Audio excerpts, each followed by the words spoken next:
എന്താ ഇവിടെ പരിപാടി? നിങ്ങളിപ്പോ എവിടെ ഇരിക്കണത്? അമ്മായിമ്മയുടെ വീട്ടിൽ മരുമകൻ നിൽക്കാണ് കേട്ടോ. അപ്പൊ എന്തൊക്കെയോ ഇവിടെ എന്താ പരിപാടി? കുക്കിങ്ങോ?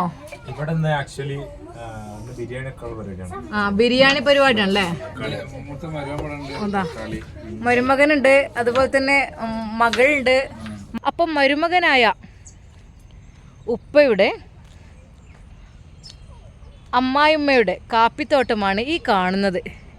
അപ്പോൾ കാപ്പിക്കുരു എന്നൊക്കെ പറഞ്ഞാൽ ഇതാണ്, നിങ്ങൾ കണ്ടിട്ടുണ്ടാവില്ല. അതാ ഇപ്പോൾ മൂത്ത് പഴുത്തിട്ടൊന്നും ഇല്ല, അതാ ചെറുതായിട്ട് വരുന്നേ ഉള്ളൂ. ഇതാണ് കാപ്പിക്കുരു. ഓക്കെ, ഇപ്പോൾ നമുക്ക് വീട്ടിലേക്ക് കയറി നോക്കാം. എത്ര കുന്നിൻ്റെ മുകളിലാണെങ്കിലും ഇതാ എത്ര ഹൈറ്റിലാണെങ്കിലും വീട് വരെ വണ്ടി പോകും കേട്ടോ. ഏത് വണ്ടിയും കയറും. കാറ്, ലോറി, ബസ് എന്ന് മാത്രമല്ല നമ്മളെ വീട്ടിലേക്ക് വണ്ടി കയറ്റിയൊന്ന് കാണിച്ചു തരാം. അപ്പോൾ ഇതാണ് നമ്മൾ 2 കാറുകളിലായിട്ടാണ് വന്നിട്ടുള്ളത് കേട്ടോ. ഒന്ന് ഇഗ്നിസിലാണ് നമ്മൾ വന്നിട്ടുള്ളത്, ഒന്ന് നമ്മൾ വാഗനറിലാണ് വന്നിട്ടുള്ളത്. അപ്പോൾ ഉപ്പയെ ഒന്ന് കാണാം. അപ്പോൾ നമ്മൾ ഉപ്പതവിടെ. ഉപ്പ എന്താ ഇവിടെ പരിപാടി? നിങ്ങളിപ്പോ എവിടെ ഇരിക്കണത്? അമ്മായിമ്മയുടെ വീട്ടിൽ മരുമകൻ നിൽക്കാണ് കേട്ടോ. അപ്പൊ എന്തൊക്കെയോ ഇവിടെ എന്താ പരിപാടി? കുക്കിങ്ങോ? ബിരിയാണി പരിപാടിയാണല്ലേ? മരുമകനുണ്ട്, അതുപോലെ തന്നെ മകളുണ്ട്. മക്കള് പേരക്കുട്ടികളാണ്. ടോട്ടലി എല്ലാരും കൂടി വന്നതാണ് കേട്ടോ. ഓക്കെ, ഞാൻ അകത്ത് കേറിക്കോട്ടെ? ഓക്കെ, ഞാൻ ചോദിക്കാം. വക്കീലോ? Okay okay okay. അപ്പൊ അതവിടെ ബിരിയാണി പരിപാടി നല്ല രീതിയിൽ നടക്കുന്നുണ്ടല്ലേ? മുത്തങ്ങ കാണാൻ പോകണ്ടേ? ബിരിയാണി കഴിച്ചിട്ട് മുത്തങ്ങ പോവുക? ശരി. നിങ്ങളിപ്പോ എത്ര വർഷമായി ഇപ്പൊ ഇവിടെ മരുമകനായി വന്നിട്ട്? 1983 ഓക്കെ. അപ്പൊ ബിരിയാണിക്കുള്ള സവാള അരിച്ചിലൊക്കെ ഇവിടെതാ പേരക്കുട്ടിയും മകളും ചെയ്ത് കഴിഞ്ഞു. ചെറിയ മകളാണത്. അപ്പൊ നിങ്ങൾക്ക് എത്ര മകളാണ്? സുന്ദരിയായല്ലേ? അത് ശരി. അത് മൂത്ത പേരക്കുട്ടി. ഓക്കെ, സുന്ദരിയായ മകളല്ലേ? അപ്പൊ നിങ്ങൾക്ക് എത്ര മക്കളാണ്? ഇവിടെ ഇല്ലല്ലോ. ഓള് ഇവിടെ ഇല്ലല്ലോ. ഓള് ഇവിടെ ഇല്ല. ഓള് വിദേശത്താണോ? ഇദ്ദേഹം മരുമകനോ? മരുമകൻ സത്താഫിയാണോ? അപ്പോ ബിരിയാണി നല്ല നാച്ചുറൽ ആയിട്ടുള്ള വ്യൂ കണ്ടിട്ടുണ്ടല്ലോ ബിരിയാണി ഒക്കെ ഉണ്ടാക്കുന്നത്. ഇവിടെ നല്ല വ്യൂ പോയിന്റ് ആണല്ലോ. ഇവിടെയൊക്കെ എങ്ങനെയാണ് ഇപ്പൊ നിങ്ങൾ ഇവിടെ എത്തിപ്പെട്ടത്? ഉമ്മാന്റെ ജ്യേഷ്ഠത്തിന്റെ. അപ്പൊ നിങ്ങൾ കുടുംബമായിരുന്നു ആയത് തന്നെ? ജ്യേഷ്ഠത്തിന്റെ വീടാണ് ഈ കൽപ്പറ്റയിലെ കൂട്ടിലേക്കുന്നിന് മുകളില്. അപ്പൊ ഇവര് കാപ്പിത്തോട്ടൊക്കെ ദരിദ്രമുള്ള സമയത്ത് ജോലിക്ക് വേണ്ടി വന്നതാണ്. ജോലിക്ക് വേണ്ടി വന്നതാണ്. കൂട്ടുകാരികളെല്ലാം ഉണ്ട്. ശരി. അപ്പൊ ഇവിടെ തന്നെ സെറ്റിൽഡ് ആയി. അതിലൊരു മകളുണ്ടായിരുന്നു. ആ മകള് മാത്രമേ ഉള്ളൂ, ഒരേ ഒരു മകള്. ഉമ്മാന്റെ കൂടെ അന്ന് ഞാൻ വന്നപ്പോ അങ്ങനെ വന്നതായിരുന്നു. ശരി.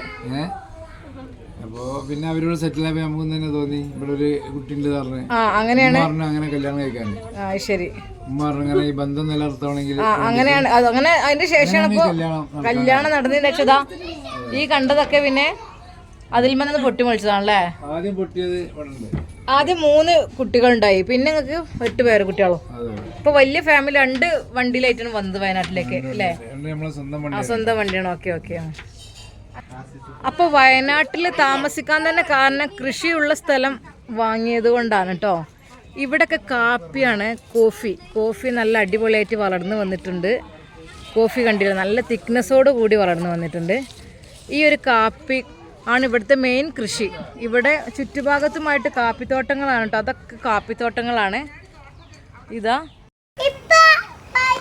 ഇപ്പോൾ വയനാട്ടിലാണ് ഇപ്പോൾ ഞങ്ങൾ നിൽക്കുന്നത്. അപ്പോൾ ഉപ്പാനോട് ചോദിച്ചു നോക്കാം. ഇവിടെ ഒരുപാട് കാപ്പിത്തോട്ടങ്ങളും കാര്യങ്ങളൊക്കെ ഉള്ളൊരു സ്ഥലത്താണ് ഞങ്ങൾ വയനാട്ടിലെ ആസ്ഥാനമായ കൽപ്പറ്റയിലാണ് എത്തിയിരിക്കുന്നത്. അപ്പോൾ ഉപ്പാനോടൊന്ന് ചോദിച്ചു നോക്കാം. അപ്പാ എങ്ങനെയാണ് ഇപ്പോൾ ഇതിപ്പോ എവിടെയാണ് ഇതിന്റെ ഒരു പോയിന്റ് വരുന്നത് ശരിക്ക് വയനാട്ടിൽ നിന്ന്? ഇപ്പോൾ വയനാട് കൽപ്പറ്റ ഗൂഡലായിക്കുന്ന് പറയും. ഗൂഡലായിക്കുന്നല്ലേ? ആ ശരി. പണ്ട് ഇംഗ്ലീഷുകാർ ഉണ്ടായിരുന്ന സ്ഥലമായിരുന്നു. അവര് ഈ ഗൂഡലായിക്കുന്ന് പറയാൻ കാരണം ഇത് അവരിവിടെ നിൽക്കുമ്പോ അവര് പറഞ്ഞ ഗുഡ് ലാൻഡ് എന്ന് പറഞ്ഞാണ്. ഗുഡ് ലാൻഡ്, ലാൻഡ് എന്നാണ്. ശരി. അപ്പൊ അതിന്റെ അർത്ഥം അങ്ങനെ പിന്നെ അത് ഗൂഡലായി മാറില്ലേ? അപ്പൊ ഇവിടുത്തെ ഒരു പ്രത്യേകത എന്ന് പറഞ്ഞാൽ നല്ല അടിപൊളി വ്യൂ പോയിന്റ് ആണ്. ഇതിപ്പോ ഇവിടുന്ന് നിന്ന് കഴിഞ്ഞിട്ടുണ്ടെങ്കിൽ നമുക്ക് കൽപ്പറ്റ ടൗണ് ഫുള്ള് കാണാം. അപ്പൊ നമുക്ക് ഇതൊക്കെ വീട്ടിന്റെ മരങ്ങളാണ്. ഇതൊക്കെ ഒന്ന് കട്ട് ചെയ്താൽ ശരിക്കും വ്യൂ കിട്ടും. നമുക്ക് ഇവിടെ ഒരു ചെറിയൊരു വീട് എടുക്കണമെന്ന് വിചാരിക്കുന്നുണ്ട്. ചെറിയൊരു വീട്. ഇതിപ്പോ ഈ ഒരു പ്ലേസില് 1 day tour 2 day tour ഉള്ള ആൾക്കാർക്ക് നല്ല അടിപൊളി വ്യൂ. നമ്മളെ ഫ്രണ്ട്സിനും ഇവർക്കൊക്കെ ഒരു സൺഡേസൊക്കെ ഒന്ന് താമസിക്കാനുള്ള ഒരു സൗകര്യം ചെയ്തു കൊടുക്കാൻ. അപ്പൊ എന്താ റിസോർട്ടോ അതോ എങ്ങനെയാണ്? റിസോർട്ട് ആയിട്ടല്ല, നമ്മള് വില്ലയായിട്ടാണ്. അപ്പൊ അതില് 2 ബെഡ്റൂം 1 ബാത്റൂമും 2 ബാത്റൂമും അങ്ങനെയുള്ള സൗകര്യങ്ങളൊക്കെ ഉണ്ടാവൂലേ? അതില് നമുക്ക് ഗ്യാസിന്റെ സൗകര്യം ഉണ്ടാവും, പിന്നെ വാട്ടർ ഹീറ്റർ ഉണ്ടാവും. അതായത് ഇവിടെ ഒരു പ്ലേസിന് നല്ല റെന്റ് ആണ് വരുന്നത്. ഇവിടെ കുഴപ്പമില്ലാത്ത കാരണം ഇപ്പൊ ഇവിടെ താഴെ ഒരു പാർക്ക് കൂടി വരുന്നുണ്ട്. പാർക്ക് വ്യൂ പോയിന്റ് നമുക്ക് ആ ഭാഗത്തൊന്ന് പോയിക്കാലോ. ഇങ്ങനെ ഒരു കുറച്ചൊരു പാറ ഒഴിഞ്ഞുള്ള ഒരു സ്ഥലമാണ്. അങ്ങനത്തെ കരിങ്കൽ പാറകളല്ലേ ഇവിടെ അങ്ങനെ ഇരിക്കാനൊക്കെ നല്ലൊരു സുഖമാണ്. ഇവിടെ ഒരു വീട് ഉണ്ടാക്കി തന്നെ ഇവിടെ ഫുള്ളായിട്ട് ഭാഗം വണ്ടിയൊക്കെ കയറ്റണമെങ്കിൽ ഇവിടെ അങ്ങോട്ട് കയറ്റാം നാച്ചുറലായിട്ട്. പിന്നെ ബാക്കിലാണ് കാപ്പി തോട്ടമുള്ളത്, നമുക്ക് പോയി കാണാം. അപ്പൊ കാപ്പിത്തോട്ടം ഇവിടുന്ന് സ്റ്റാർട്ട് ചെയ്യണ്ടേ. ഇപ്പൊ മൂക്കാനാകുന്നേ ഉള്ളൂ. കുറച്ച് കഴിയുമ്പോ നിങ്ങൾ ചുവന്ന് വരും. ഇതാണല്ലേ കാപ്പിക്കുരു? അപ്പൊ ഇത് ഇപ്പൊ നല്ല പച്ച കളറിലാണുള്ളത്. പച്ച കളറിലാണുള്ളത്. കുറച്ച് കഴിയണം, ഒരു 2 മാസം കഴിഞ്ഞാല് പഴുപ്പാകുമ്പോ നമ്മള് ജോലിക്കാരെ വെച്ചിട്ട് പറപ്പിക്കും. അങ്ങനെയല്ലേ? ശരി. മറ്റുള്ള തോട്ടം ഇവിടുന്ന് അങ്ങോട്ടാണ് ബാക്കിലേക്ക്. ഇത് പാരാണ്? ഇതാണ് എന്റെ ഒരേ ഒരു മോനെ. ആള് ഗൾഫിൽ നിന്ന് വന്നാണ് ആള്. അപ്പൊ വന്നതാണ്. നിങ്ങൾ 2 പേരും ഒരുപോലെ ഉണ്ട് ഏകദേശം കണ്ടിട്ട്. അങ്ങനെ തോന്നുന്നുണ്ടോ? അങ്ങനെ പിന്നെ ഇല്ലാതിരിക്കോ? അവിടെ കണ്ടു ഞാനേ. മോന്റെ മോൻക്ക് എത്ര മക്കളാണ്? മോന് 2 മോനെ. ഒരു മോനെ മൂത്ത മോനാണ് അത് മൂത്തത്. അവര് ഷാർജ എവിടെയാണ് സെറ്റിൽഡ് ആയത്? അല്ലയിൽ സെറ്റിൽഡ് ആയത്. നമ്മളും അല്ലയിലായിരുന്നല്ലോ 10-12 വർഷം. ശരി. അപ്പൊ അവരും തന്നെ അവിടെ തന്നെ എത്തിപ്പെട്ടു. അപ്പൊ ഉപ്പ ജോലി ചെയ്ത നാട്ടിലേക്ക് തന്നെ മകനും കുടിയേറി പാർത്തു എന്നർത്ഥം, ഫാമിലി അടക്കം. ഓക്കെ. ഹലോ ഗൈസ്, അപ്പം നമ്മൾ പറഞ്ഞല്ലോ നല്ലൊരു വ്യൂ പോയിന്റിലാണ് നമ്മളെ വീട് വരുന്നത്. അപ്പോൾ ഇതാണ് കേട്ടോ ആ വ്യൂ പോയിന്റ്. ശരിക്കും ഫ്രണ്ട് ഭാഗം ഇവിടെ വരുമ്പോഴേ ശരിക്കും ആ ഒരു വ്യൂ കണ്ടില്ലേ? ഈ മരങ്ങളൊക്കെ കട്ട് ചെയ്ത് ക്ലിയർ ആക്കുമ്പോൾ അവിടെ നല്ല വ്യൂ ആയിരിക്കും നമ്മളെ വീട്. വ്യൂ ആയിരിക്കും അല്ലേ? അപ്പൊ ഇതാണ് വ്യൂ എന്ന് പറഞ്ഞാൽ ഇതാണ്. നമ്മളിപ്പോ ശരിക്കും ടൗണിൽ നിന്ന് ഇപ്പൊ കൽപ്പറ്റ ടൗൺ കംപ്ലീറ്റ് കാണാൻ കഴിയും. നമ്മള് ഊട്ടിയിലൊക്കെ ചെന്ന പോലെ നല്ല ഉയരത്തിനുള്ള എത്ര ഹൈറ്റ് ഉണ്ടാവും ടൗണിൽ നിന്ന് ഇങ്ങോട്ട്? അത്യാവശ്യം ഹൈറ്റ് ഉണ്ട്, കുഴപ്പമില്ലാത്ത രീതിയിലുള്ള ഹൈറ്റ് ഉണ്ട് അല്ലേ? അവിടെ അപ്പുറത്തൊരു മയിലാടിപ്പാറ ഉണ്ട്. എത്രയോ സംസ്ഥാനങ്ങളൊക്കെ ഒന്ന് കാണാൻ കഴിയും എന്നൊക്കെ പറഞ്ഞേക്കാറല്ലേ? അത് എടക്കൽ ഗുഹ. ഇതിപ്പോ ശരിക്കും കൽപ്പറ്റയാണ് കേട്ടത്. കൽപ്പറ്റ ടൗൺ ആണ്. അപ്പൊ കൽപ്പറ്റ ടൗണിൽ മുകളിൽ കാര്യം അവരെ ശല്യം അതാണ് കുരങ്ങൻ കേട്ടോ. അതാ കുരങ്ങൻ കണ്ടില്ലേ? രാവിലെ വന്നിരിക്കലാണ്. ഓക്കെ. ഇവിടെ കുറച്ച് മങ്കീസ് ഉണ്ടാവും, പക്ഷെ നല്ല ഒരു ഉപദ്രവിക്കൊന്നുമില്ല. കണ്ടമാൻ അവര് പിന്നെ ഇവിടെ ഉണ്ട്, താഴെ ഉണ്ടോ? ഇപ്പൊ ഇവിടെ ശല്യമില്ല. ചോറിന്റെ പാത്രമൊക്കെ എടുത്ത് കൊണ്ടുപോകുന്നുള്ളൂ ചിലപ്പോ. ശ്രദ്ധിച്ചില്ലെങ്കിൽ പിന്നെ അതാണ് ആളതാ. അവങ്ങനെ കുലിക്കാണ്ട് നോക്ക്, അവനെ കുലിക്കാട്ടും. ശരി, അത് ആളാണല്ലേ? അപ്പൊ കണ്ടില്ല, ആ ഒരു മരത്തിലാണ് മൂപ്പര് ഇരിക്കുന്നത്. മൂപ്പര് ഒരു ഫാമിലീസ് അടക്കം ഉണ്ടാവും അല്ലേ? താഴോട്ട് ഇറങ്ങി വരുന്നുണ്ട് ഗൈസ്, കണ്ടോ? ഇതാണ് വയനാട്. ഇപ്പൊ ഇതാണ് നമ്മുടെ വ്യൂ പോയിന്റ്. ഇവിടെ നമ്മളെ വീട് വരുന്നത്. അപ്പൊ ഇവിടെ ഈ ഭാഗത്താണ് വീട് വരിക. നമ്മുടെ ഇവിടെ റോഡ് ഉണ്ട്. ഇപ്പൊ എന്തൊക്കെ വണ്ടി ഇതിൽ കയറി വരും? എല്ലാ വണ്ടികളും വരും. എല്ലാ വണ്ടി കയറി വരും. വലിയ വാഹനങ്ങളല്ലാതെ പിക്കപ്പ്, മറ്റേ ഇതൊക്കെ. പിന്നെ ഇവിടെ കുറച്ച് കുട്ടികളെ കാണുന്നുണ്ട്. ഇതൊക്കെ നിങ്ങളുടെ ആരാണ്? പേരക്കുട്ടികളാണോ? പേരക്കുട്ടികളും ഉണ്ട്, അയൽവാസി കുട്ടികളൊക്കെ ഉണ്ട്. മോളു അയൽവാസി കുട്ടികളാണ്. മോളെ പേരെന്താ? ലിയ. ഇവന്റെ പേരെന്താ? മോന്റെ പേരെന്താ? റൈഹാൻ KR. അപ്പൊ അതുപോലെ ഉണ്ട് നമ്മളെ വീട് വരുന്നത് ഒരു വ്യൂ പോയിന്റിലായി വരുമ്പോ അങ്ങനെയാണ് കേട്ടോ വരിക, കണ്ടില്ലേ? ആ ഒരു ലുക്കിൽ വരും. അവിടുന്ന് ആകുമ്പോ ഈ ഒരു കാഴ്ച കണ്ടില്ലേ, ശരിക്കും നമുക്ക് ആസ്വദിക്കാൻ പറ്റുന്നത് മാത്രമല്ല, ശരിക്കും ഒരു കഥ എഴുതാനും കവിത എഴുതാനും തോന്നിപ്പോവും ഈ ഒരു വ്യൂ പോയിന്റ് കാണുമ്പോ കേട്ടോ. ഇവിടെ പാർക്ക്, ഇവിടെ താഴെ പാർക്ക് വരുന്നുണ്ട്, കണ്ടില്ലേ? അവിടെയൊക്കെ വീടുകൾ കണ്ടോ? ഓക്കെ, അവിടെയാണ് പാർക്ക് വരുന്നത്. അവിടെ വർക്ക് നടന്നുകൊണ്ടിരിക്കുക. അവിടെ പാർക്കിന്റെ വർക്ക് ഉണ്ടല്ലേ, കുറച്ച് സൂം ചെയ്ത് കാണിച്ചു തരാം. വർക്ക് നടക്കുന്ന സ്ഥലമാണ്. ശരി, ഓക്കെ ഓക്കെ. ഇപ്പൊ ഇവിടെ നല്ലൊരു ഒരു ബൈപ്പാസ് പോകണ്ടല്ലോ, ബൈപ്പാസ് റോഡ്. അങ്ങനെ പോയാൽ അത് മൈസൂര് ബാംഗ്ലൂരൊക്കെ പോണ റോഡ്. മൈസൂര് ബാംഗ്ലൂരൊക്കെ പോണ ബൈപ്പാസ് റോഡ്. അത് അവിടുന്ന് കാണുന്നുണ്ട് വാഹനങ്ങൾ ചെറുതായിട്ട് പോകുന്നത്, പക്ഷെ മരങ്ങൾ കൊണ്ട് വല്ലാതെ കാണുന്നില്ല. മെയിൻ റോഡാണ്, മെയിൻ റോഡ്. SKMJ സ്കൂളാണ് അതിന്റെ അപ്പുറത്ത്, സിവിൽ അപ്പുറത്താണ്. അതൊക്കെ ഉള്ളത്. അപ്പൊ അത്രക്കും സൗകര്യപ്രദമായ ഒരു സ്ഥലത്താണ് നിങ്ങളെ ഈ വീട് ഉള്ളത് അല്ലേ? ഇവിടുന്ന് ഒരു ചെറിയ റോഡാണ്. ചെറിയ റോഡ് ഒരു കിലോമീറ്ററിന്റെ അടുത്ത്, ഒരു 400 കിലോമീറ്റർ പോയി ഞാൻ ഇവിടേക്ക് ബൈപ്പാസ് എത്താം. ശരി, ഓക്കെ ഓക്കെ. അപ്പൊ അങ്ങനെയൊക്കെയാണ്. അങ്ങനെ നേരെ പോയി കഴിഞ്ഞാൽ നമ്മള് എത്തും, കോഴിക്കോടൊക്കെ എത്തും. അപ്പൊ നിങ്ങൾ ഇവിടെ വന്നിട്ട് ഇപ്പൊ എത്ര വർഷമായി മരുമകനായി വന്നിട്ട്?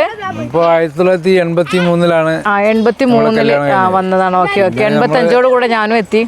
പിന്നെ 10 പിന്നെ അടുവച്ച് കയറ്റം. 20 വർഷം ഗൾഫിലായിരുന്നു, അല്ലൈനിലായിരുന്നു അല്ലേ? Okay okay.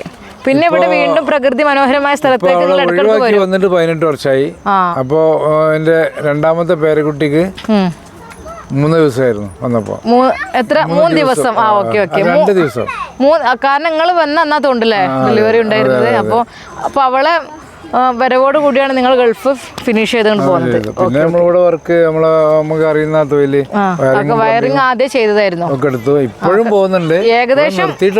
ഏകദേശം ഇപ്പൊ എത്ര വർഷമായി ജോലി തുടങ്ങിയിട്ട്? എത്രാം ക്ലാസ് പഠിക്കുമ്പോഴാണ്? ഞാൻ 1982-ലാണ് ഞാൻ ഇലക്ട്രിക്കലിന്റെ ഫീൽഡിൽ ഇറങ്ങിയത്. 82-ല്.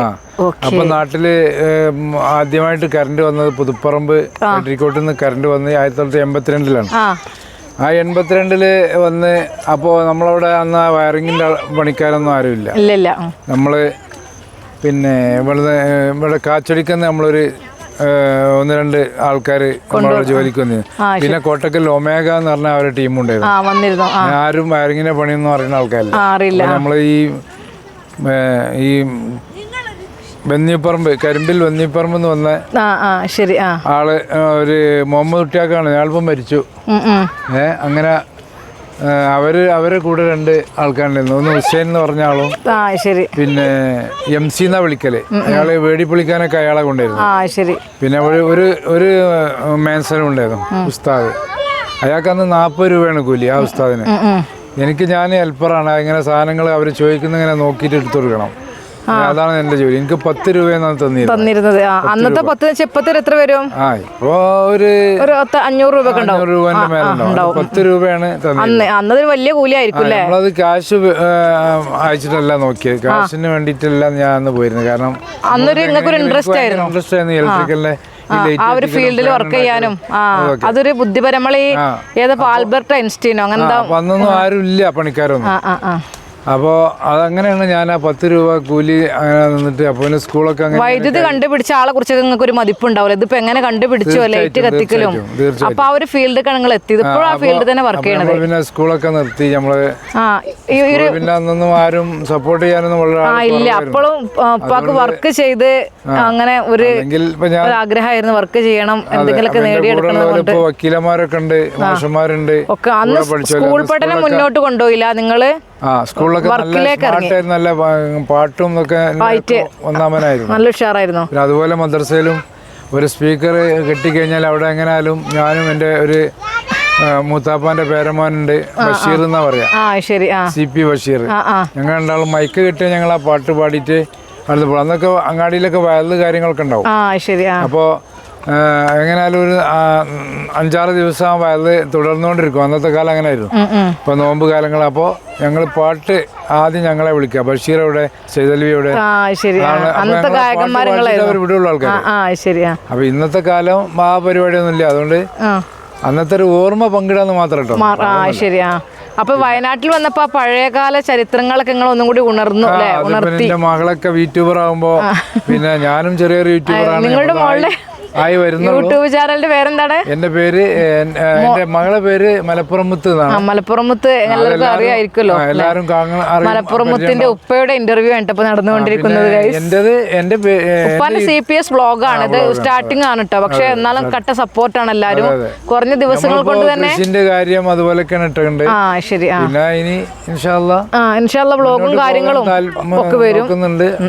വിധി ഉണ്ടെങ്കിൽ വരും. പിന്നെ ഈ റിസോർട്ടും കാര്യങ്ങളൊക്കെ സെറ്റ് ആയി ഇൻഷാല്ലാ ഇവിടുന്ന് അടിപൊളി വ്യൂവിലൊക്കെ നമുക്ക് സംസാരിക്കാം. നമുക്ക് കാര്യങ്ങളൊക്കെ ചെയ്യാം. മനസ്സിൽ കുറെ കാലമായിട്ടുള്ളതാണ്. അപ്പം ഏതായാലും ഇവിടെ ഭാര്യ വീട്ടുകാർക്ക് ഇഷ്ടം പോലെ സ്ഥലമുണ്ട് വല്യമ്മക്ക്. എന്നെ കൊണ്ട് കഴിഞ്ഞാൽ എന്റെ മക്കൾക്ക് എങ്ങനെ സാധിക്കട്ടെ എന്ന് ആഗ്രഹിക്കുന്നത്. അപ്പൊ ഇത് പേരക്കുട്ടിയല്ലേ? നമ്മളെ എന്റെ മോന്റെ രണ്ടാമത്തെ പേരമോനാണ്. പേരക്കുട്ടി. ശരി. ഇത് ഒന്നാമത്തത്. അത് മോളെ കുട്ടി അല്ലേ? ഇത് പിന്നെ രണ്ടാമത്തെ. ഇത് മോളെ.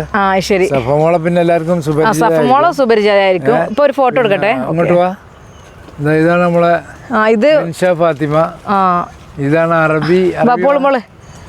അറബി വ്ളോഗ്സിലെ താരമാണ് ഇവള്. മോളെ ഫിദ ഫാത്തിമ. പിന്നെ നമ്മളെ ഇതാണ് മോളെ ഫസ്റ്റത്തെ മോളാണ്. ചെറിയ മോള്. പിന്നെ മക്കള് വരും. ഫിദ ഫാത്തിമ മക്കള് വരും. ഫിദ ഫാത്തിമയുടെ കയ്യുമ്മിൽ ചെറിയൊരു പൊള്ളലേറ്റിട്ടുണ്ട് കേട്ടാ. പിന്നെ ഇവരാണ് നമ്മളെ അയൽവാസികള്. പിന്നെ 2 പേരെ കിട്ടും. 8 ആള് കിട്ടണം. പേര് ഷെസിലും കൈസ എല്ലാരും എത്തിയാ?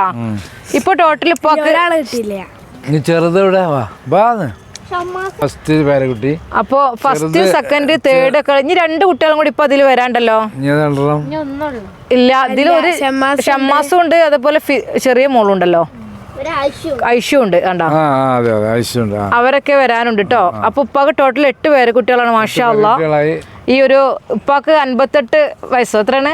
57. അപ്പൊ അങ്ങനെയൊക്കെ ആയിട്ടുണ്ട്. പക്ഷെ ഉപ്പാനെ കണ്ടാൽ നമ്മൾ വിചാരിക്കും ഒരു 45 ആണെന്ന് കേട്ടോ. കാരണം ഞാനൊക്കെ ഉപ്പാന്റെ കൂടെ പോകുമ്പോൾ എല്ലാവരും ചോദിക്കും ബ്രദർ ആണോ എളാപ്പനൊക്കെ ചോദിച്ചിട്ടുണ്ട് സ്കൂളിലേക്ക് മീറ്റിങ്ങിന് പോകുന്ന സമയത്തൊക്കെ. പക്ഷെ ഉപ്പാന്റെ മുടിയൊക്കെ കണ്ടാൽ എല്ലാവരും വിചാരിക്കും കറുപ്പിച്ചാണോ. ഇവർ ഉപ്പാനും കൂടെ ഇൻട്രസ്റ്റ് ചെയ്യട്ടെ. കറുപ്പിച്ചതാണോ ചോദിക്കും. അല്ല കേട്ടോ, നല്ല നാച്ചുറൽ മുടി തന്നെയാണ് കേട്ടോ. എല്ലാവരും ചോദിക്കാറുണ്ട്. മുടിയൊക്കെ ഒന്ന് കെയർ ചെയ്യും. കെയർ ചെയ്യുന്ന വെച്ചാൽ ഉപ്പാക്ക് എപ്പോഴും ഭയങ്കര പാരച്യൂട്ട്. ശരി, അതൊക്കെ യൂസ് ചെയ്യും. ജാസ്മിന്റെ ഒന്നും കുളി കഴിഞ്ഞതിന് ശേഷം അതൊക്കെ ഒന്ന് യൂസ് ചെയ്തിട്ട് അതൊക്കെയാണ് നിങ്ങളുടെ ഒരു മുടിന്റെ ഒക്കെ സൗന്ദര്യം. ഗൾഫ് പോയാൽ കഷണ്ടി ആവും. അതൊക്കെ വെറും വാക്കുകൾ മാത്രം കേട്ടോ. 20 വർഷം ഉപ്പാക്ക് ഒരു ഇതും ഇല്ല. അങ്ങോട്ട് ഇപ്പൊ നോക്കട്ടെ, മുടി ഒന്ന് തൊട്ടോട്ടെ. ഉപ്പാന്റെ മുടി ഉണ്ടില്ലേ? മാഷാ അല്ലാ. ഇപ്പോഴും എന്തൊരു ക്യൂട്ട്നെസ്, നല്ലൊരു നാച്ചുറൽ ആയിട്ടുള്ള മുടിയാണ്. അപ്പൊ അങ്ങനെയൊക്കെ നമ്മളുടെ വയനാട്ടിലെ വിശേഷങ്ങളിൽ. അപ്പൊ നിങ്ങൾ ഇവിടെ കാപ്പിത്തോട്ടങ്ങളും കൃഷി എന്തൊക്കെയാണ് പറഞ്ഞാൽ? ഇവിടെ ഇപ്പൊ കാപ്പി ഉണ്ട്, കുരുമുളക് ഉണ്ട്, അങ്ങനെയൊക്കെയാണ്. പിന്നെ തെങ്ങുണ്ട്. തെങ്ങ് ഇവിടെ അങ്ങനെ വല്ലാതെ അത്രല്ല പെട്ടെന്നത് ഉണ്ടെങ്കിൽ തന്നെ കുരങ്ങ് അത് നിൽക്കാനായി കൊണ്ടുപോവുകയും ചെയ്യും. പരിപാടി എന്താ വെച്ചാല് കുരങ്ങിന്റെ മേലെ കയറിയിട്ട് ഇളനീനെടുത്തിട്ട് ഒരു താഴേക്ക് എറിയുമ്പോ അത് പൊട്ടുമ്പോ അതിന്റെ ആണ് അവര്.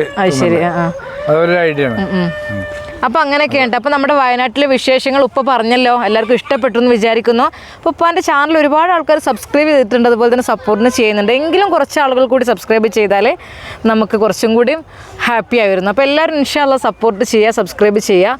അപ്പോൾ ഇതാണ് ഉപ്പയുടെ വയനാടുമായിട്ടുള്ള ഉപ്പയുടെ ചരിത്രം കേട്ടോ. അപ്പോൾ ഓക്കെ, എല്ലാവർക്കും